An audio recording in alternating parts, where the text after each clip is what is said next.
Madame, Monsieur, bonjour. Merci de nous rejoindre à la une de l'actualité de ce midi. On revient ce matin sur la visite du général de corps d'armée Ahmed Gaïd Salah, vice-ministre de la Défense nationale, chef d'état-major de l'armée nationale populaire, qu'il a effectué au commandement des forces navales. Le général de corps d'armée a présenté au peuple algérien ses plus profondes marques de remerciement, de considération et de reconnaissance pour son sens patriotique élevé.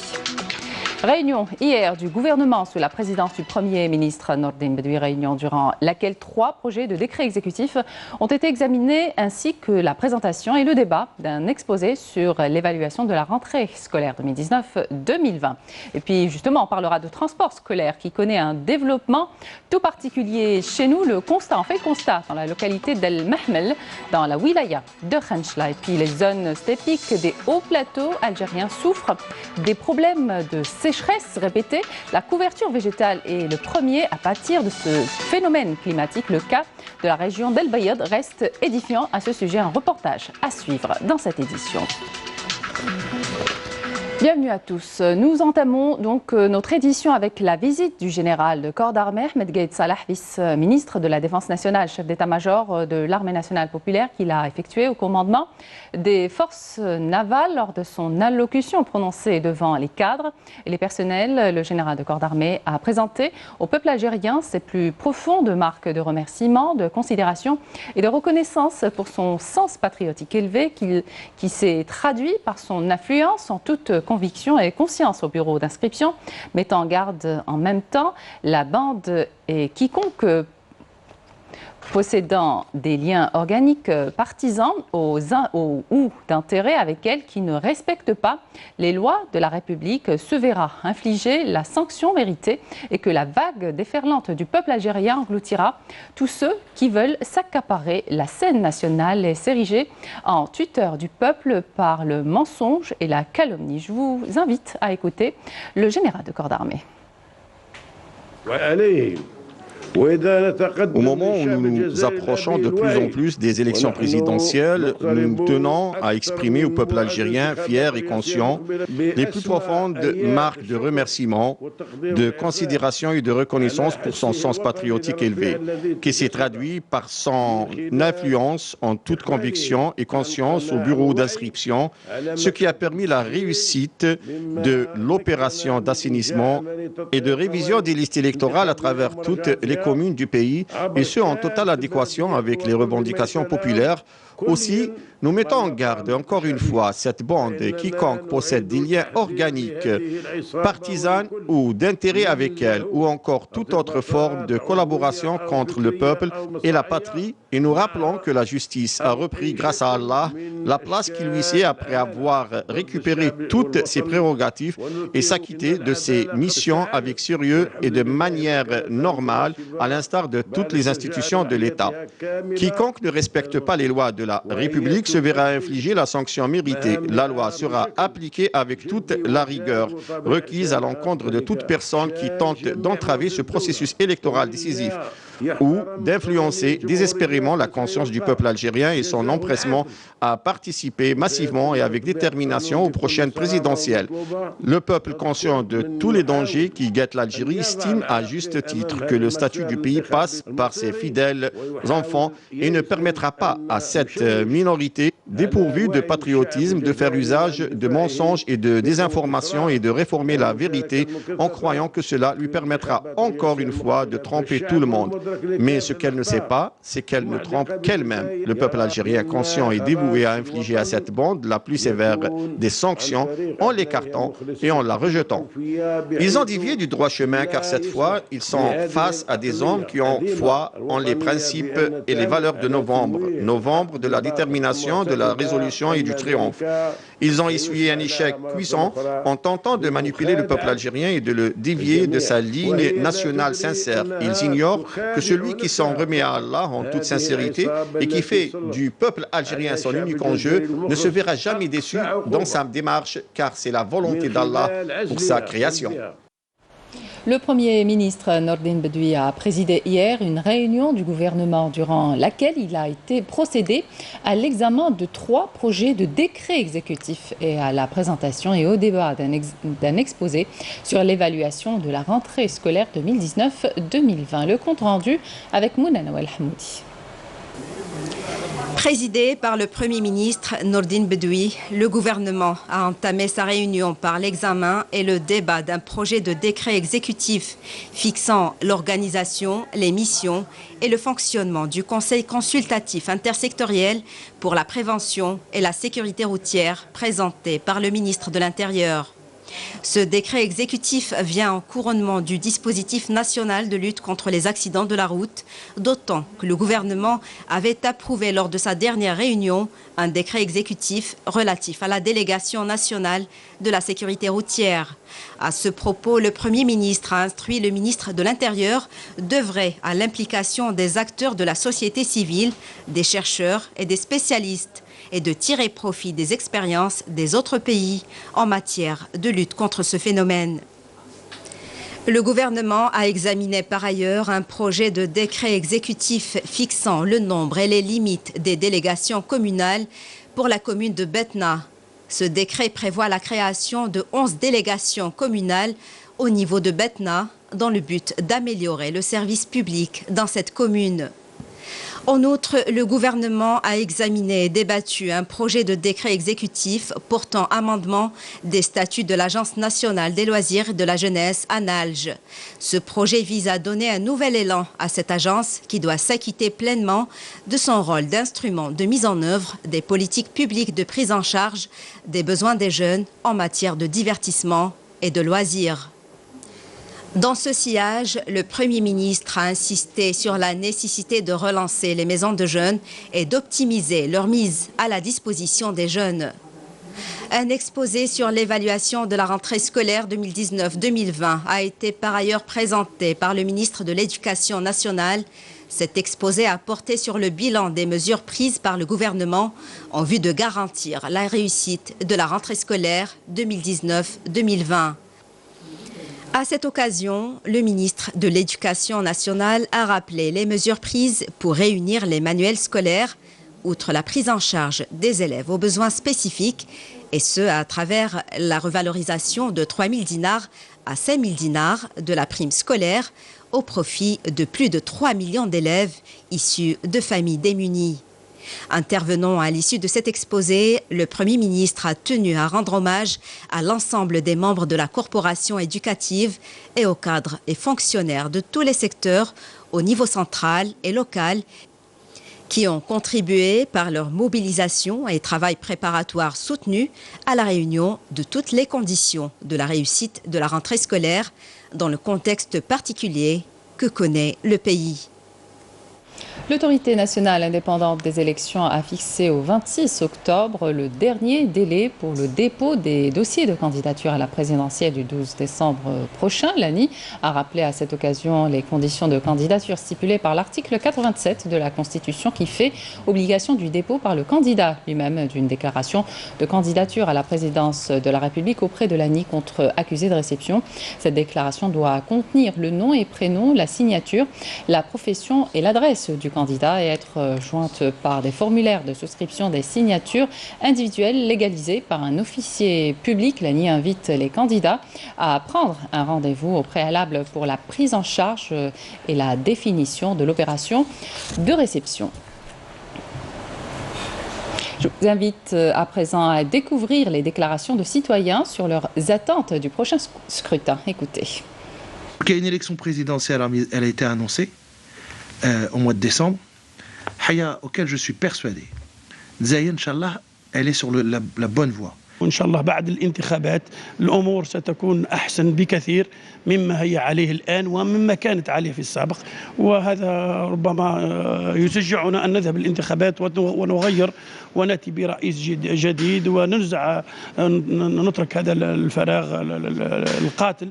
هذا أمر غير محبوب، ونعتقد أنه بالنسبة لي أنا أنه كثير من الناس لا يحبذون هذا الوضع في الجزائر حاليا. نتفائل بالخير ان شاء الله مهما كان، وان شاء الله تكون بلادنا منوره، وحنا نساهموا باش تكون بلادنا منوره، وحنا ماذا بينا انا خاصه الامنيه تاعنا نولوا لبلادنا مهما كانت، وعندنا خبرات، عندنا كما يقولوا دي كومبيتونس نجموا نستعملوها في الجزائر. Indépendamment de la personne qui va être élue comme président, on souhaite surtout que les élections يعديو بطريقه نظيفه. ماذا بينا الجزائر ديما تقدم لقدام، وحنا رانا كامل عندنا حب الوطن ونحبوا نوليو الجزائر ونحبوا نديروا الجزائر. احنا حابين بلاد تكون فيها حريه وعداله، وتكون يكون نقدروا نختاروا رئيس يختاروا الشعب. احنا يعني كريبريزونطون اللي يمثلنا في الدول العالميه وفي البلاد، باش نعرفوا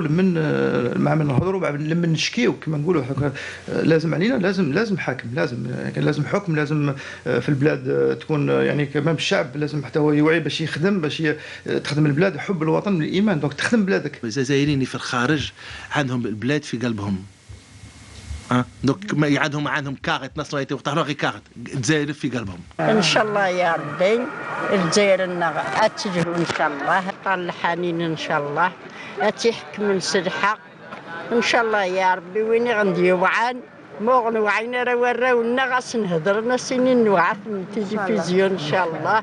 يعطيكم الصحه. لازم يكون رايس اللي ينشط البلاد، اللي يقوم بالبلاد. الان من يمثلنا في الخارج يمثل الجزائر من بكري مشهوره في العالم، ولازم يلزمنا رئيس، يلزم انتخابات تكون صافيه، والشعب هو اللي لازم يخير الرئيس، فهمت؟ وهذا الرئيس هو لازم يمثل الشعب ان شاء الله، والحمد لله، ونتكلوا على الله، ويكون رئيس متواضع باش يمشي البلاد في الامن. Eh ben, si un nouveau président marhaba bih déjà et qui gère bien le pays, sans oublier les Algériens qui vivent là-bas, et nous aussi, nous on est immigrés ici, mais il ne faut pas nous oublier, parce que nous on n'oublie pas l'Algérie, et on n'oubliera jamais l'Algérie. L'Algérie restera dans notre cœur. Pour les prochaines élections, Inch'Allah, qu'il y ait du renouveau, qu'il y ait un président un peu plus jeune que ceux qu'on a eu d'habitude, et qu'il y a des nouveautés, un gouvernement très jeune, et puis pour que notre jeunesse elle reste dans notre pays, puis qu'elle construise notre jeunesse, qu'elle construise notre pays, peut-être que nous, les immigrés, qu'on reparte dans notre pays pour pouvoir aider les gens qui sont là-bas à construire un avenir meilleur. حابين الجزائر تولي خير من اوروبا باش حتى حنا نوليو لبلادنا، حنا هنا بنوليو لبلادنا، حنا هذا ما راحنا طالبين، ونحبوا يعني تكون يجينا واحد الرئيس ما شاء الله باش يفرحنا ويفرح الشعب الجزائري. Et en réponse à une revendication insistante exprimée par les jeunes citoyens à l'effet de s'inscrire sur les listes électorales, la révision périodique des listes électorales a été lancée le 12 octobre dernier. Sachez que cette opération prend fin aujourd'hui, 17 octobre. L'exemple ce matin à partir d'Ilizy. Camélia Mlel. L'opération de révision périodique des listes électorales va bon train. À Ilizy, tous les moyens humains et matériels sont mobilisés au niveau de toutes les communes afin de faciliter le bon fonctionnement de cette procédure. 77 413 électeurs sont inscrits à ce jour sur les listes électorales à travers toute la wilaya. Cette opération se poursuit à travers les différentes communes d'Ilizy. Jusqu'au dernier jour de la révision périodique des listes électorales, les citoyens continuent à affluer vers les guichets pour s'inscrire et leur nombre ne cesse d'augmenter.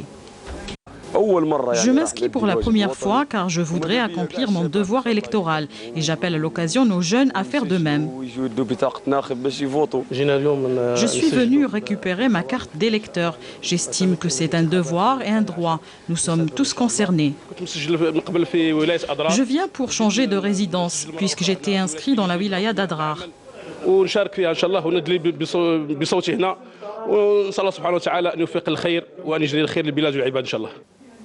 La wilaya d'Ilizy a enregistré une grande affluence depuis le lancement de cette opération. Cette dernière s'achèvera aujourd'hui. Une page d'histoire dans ce journal. Nous commémorons le 58e anniversaire des manifestations du 17 octobre 1961 à Paris. Une date qui aura marqué l'histoire de l'Algérie. Une manifestation pacifique d'Algériens, hommes, femmes et enfants, dénonçant un couvre-feu discriminatoire, a été réprimée dans le sang par la police française qui avait ouvert le feu. Des dizaines d'Algériens ont été assassinés. Beaucoup ont été jetés dans la Seine à Paris. Évocation, Nassima Imloul. 58 longues années se sont écoulées depuis les massacres du 17 octobre de l'année 1961. Alors que la guerre de libération touche à sa fin, une manifestation pacifique est organisée par le FLN pour protester contre le couvre-feu imposé aux seuls Algériens. Il est suivi d'une répression organisée par le préfet de la police de la Seine, Maurice Papon. L'après-midi de ce dimanche 17 octobre, entre 20 000 et 30 000 Algériens, hommes, femmes et enfants, commencent à se diriger vers les ponts de regroupement, une marche de protestation contre cette mesure discriminatoire. Beaucoup sont arrêtés dès leur sortie de la station de métro. Vers 19h, ils sont plus de 40 000 à défiler en cortège sans armes. 7 000 policiers mobilisés sont rapidement submergés. La répression se fait avec des balles réelles et à coups de matraque. Paris se transforme alors en un des plus grands lieux de massacres de masse populaire de l'histoire contemporaine de toute l'Europe. Des centaines de manifestants pacifiques sont exécutés. Certains corps sont jetés dans la Seine depuis les ponts de Neuilly, Argenteuil et Asnières. Jusqu'à nos jours, le nombre réel de morts durant cet épisode tragique de l'histoire reste encore inconnu.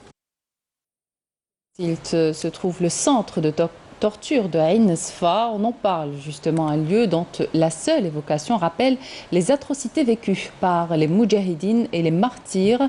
Mohamed Azizi Sahraoui, moudjahid, aujourd'hui âgé de 92 ans, est passé par là. Badia Amani. Ceci n'est pas une simple bâtisse en ruine. Il s'agit là du centre secret de torture de Ain Sfa, dans la wilaya de Tissemsilt. Le moudjahid Mohamed Azizi Sahraoui y a séjourné. Le souvenir de son passage est toujours aussi pénible à évoquer. Les tortures qu'il y a subies restent indélébiles. La torture, ça commence par l'électricité.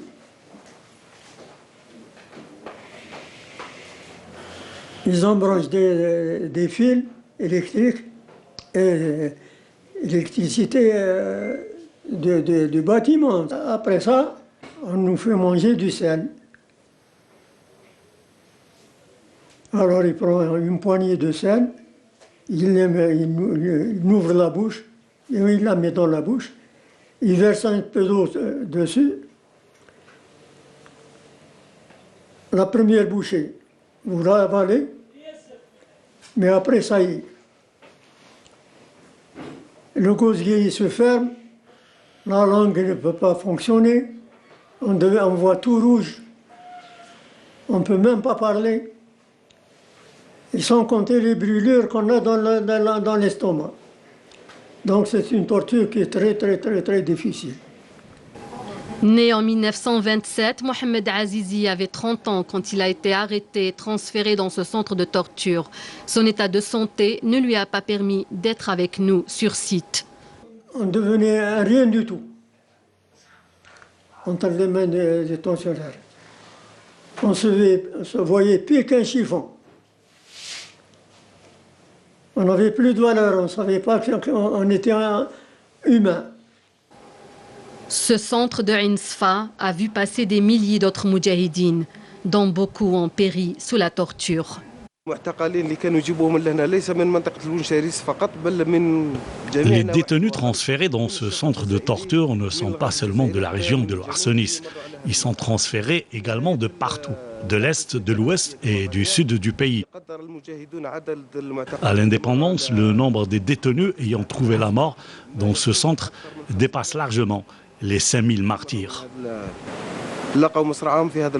Pour le préserver de l'oubli, la direction de la culture de Tissemsilt a finalisé un dossier pour le classer monument historique. En tant que secteur de culture, on veut bien classer ce site historique pour encourager le tourisme historique au niveau de la wilaya de Tissemsilt. Témoin des plus grandes atrocités, ce lieu abrite désormais un mémorial et un cimetière des martyrs qui ont sacrifié leur vie pour l'indépendance du pays. Le ministre des Finances, Mohamed Loukal, est à Washington. Il participe aux travaux des assemblées annuelles du groupe de la Banque mondiale et du Fonds monétaire international. Loukal participera à la plénière des assises des institutions de Bretton Woods ainsi qu'aux travaux du groupe intergouvernemental des 24 sur les questions monétaires internationales et de développement ainsi qu'aux travaux du comité de développement de la Banque mondiale et du comité financier et monétaire du FMI. En marge de ces assemblées, Loukal rencontrera les premiers responsables du groupe de la Banque mondiale et du FMI ainsi que des hauts responsables des institutions financières internationales et régionales présentes à cet événement. Le ministre du Travail, de l'Emploi et de la Sécurité sociale, Hassan Tijani Haddam, prend part à partir d'aujourd'hui aux travaux du Forum mondial de la sécurité sociale organisé depuis lundi à Bruxelles, en Belgique, par l'Association internationale de la sécurité sociale. Le ministre présentera l'expérience algérienne pionnière en matière d'extension de la protection sociale. Et puis le ministre des Ressources en eau, Ali Hammam, a présenté l'expérience algérienne en matière de gestion des ressources hydriques au 3e sommet de l'eau de Budapest. En marge de ce sommet, Hammam s'est entretenu avec ses homologues égyptiens, palestiniens du Sénégal et de la Hongrie. Les discussions portaient sur les relations bilatérales et les moyens de les renforcer davantage. Parlons à présent du transport scolaire qui connaît un développement tout particulier chez nous. Zoom sur la localité d'El Mehmel dans la wilaya de Khenchla. Pour rappel, un programme immense de transport scolaire comporte 3500 bus a été décidé tout récemment par le gouvernement. Reportage à Abdelmajid Pankassi. Nous sommes à l'est du pays, à Khenchla. C'est à une vingtaine de kilomètres du chef-lieu de wilaya que nous nous sommes rendus, et plus précisément dans la petite commune rurale d'El Mehmel, qui compte quelques 40 000 habitants éparpillés sur plusieurs douars et mechta. C'est au petit matin que nous avons rejoint les premiers élèves pour emprunter avec eux le bus scolaire. Ils ont tous besoin de ce moyen de transport pour rejoindre leurs établissements. الكار يجي الصباح هذا أول عام عندي ما عمليش داعك وين تروحوا وين تقراوا انتم؟ في شريط طيب شريط اها واش من سنه تقراي فيه؟ أولى علوم في الليسي اولى عشيه كي تكملوا القرايه يجيبوكم؟ اول عام عندي جامي بصح نهار الخميس والاربعاء يجي يدينا. ولا دوك انت تريحي في المدرسه ولا تجي العشيه تولي للدار؟ هي نولي يجيو كل صباح والعشيه؟ تو ما يجيبوكم؟ مليح وين راك رايح؟ وين راك ماشي؟ للمدرسة. وين تسكن؟ البعار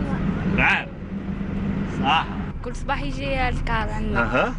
هي وصلنا عند الكولاج نتاعنا سما ما يتأخرش علينا.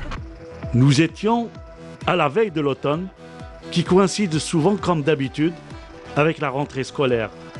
Dans ces petits villages reculés de l'Algérie profonde, ce sont les pouvoirs publics qui assurent le transport scolaire depuis déjà plusieurs années.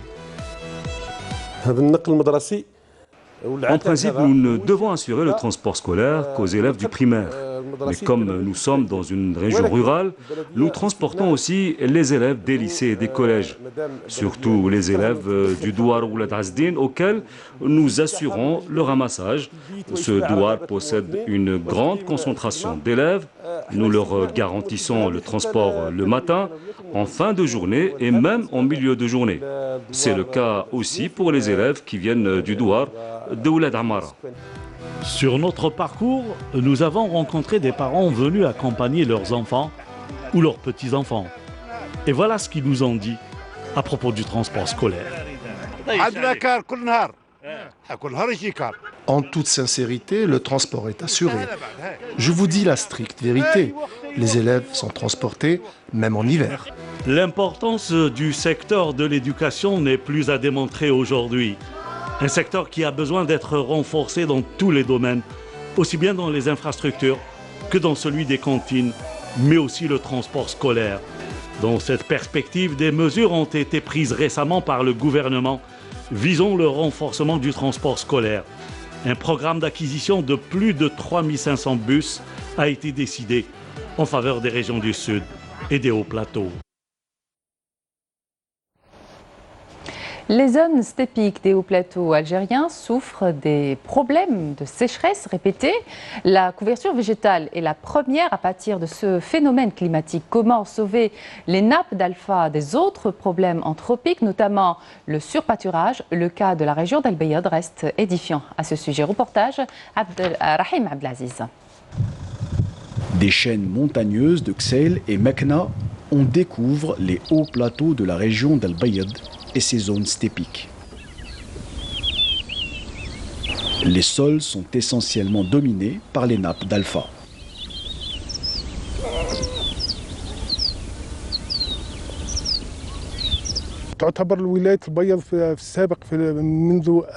La wilaya d'El Bayad était considérée durant les décennies 80 et 90 parmi les plus importantes wilayas productrices d'alpha pour l'industrie du papier.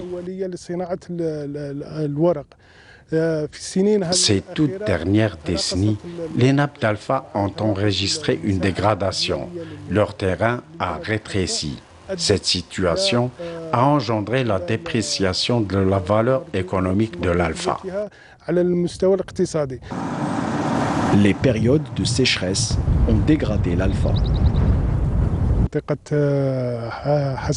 La zone de Hassi Qaddour dans la commune de Stiten, au niveau d'El Bayad, est un exemple type en matière de préservation de l'alpha à travers la wilaya. À Hassi Qaddour, l'alpha est bienvenante.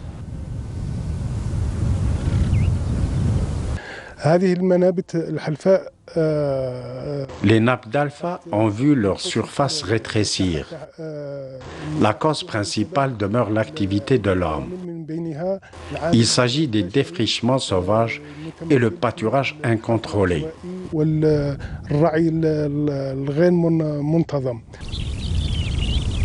Ces vastes étendues où pousse l'alpha sont régulièrement livrées à d'intenses packages.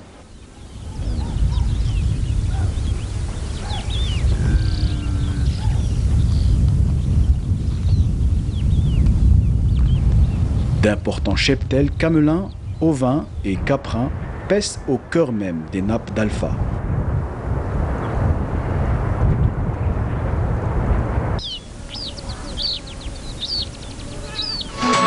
C'est là qui termine cette édition. Merci de votre attention. Excellente file de programme sur Canal Algérie et à demain.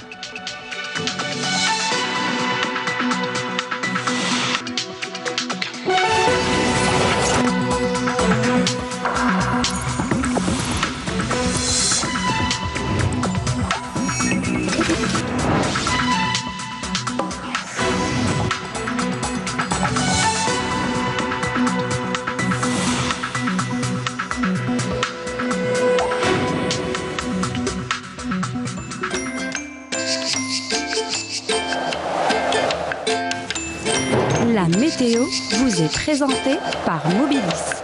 Mobilis, أينما كنتم. Madame, monsieur, bonjour. Eh bien, le ciel restera généralement dégagé aujourd'hui près des côtes qu'on peut voir sur l'image satellite, avec toutefois des passages nuageux sur pratiquement l'ensemble des régions intérieures et le plateau de l'ouest, le centre et l'est du pays. Également un ciel partiellement nuageux vers la Sahara et le nord Sahara, mais le plus souvent voilé sur le Sahara central, l'extrême sud, le Gatassili et le Sahara oriental, partiellement voilé également vers Tindouf. Ailleurs, le ciel restera bien dégagé. Pour cet après-midi, eh bien, on aura du soleil sur pratiquement l'ensemble des régions côtières, mais sera peu nuageux sur le centre-est et l'est du pays, partiellement nuageux sur les hauts plateaux de l'ouest, le centre, également l'est du pays, accompagné d'orages qui peuvent occasionner quelques pluies l'après-midi sur les hauts plateaux du centre.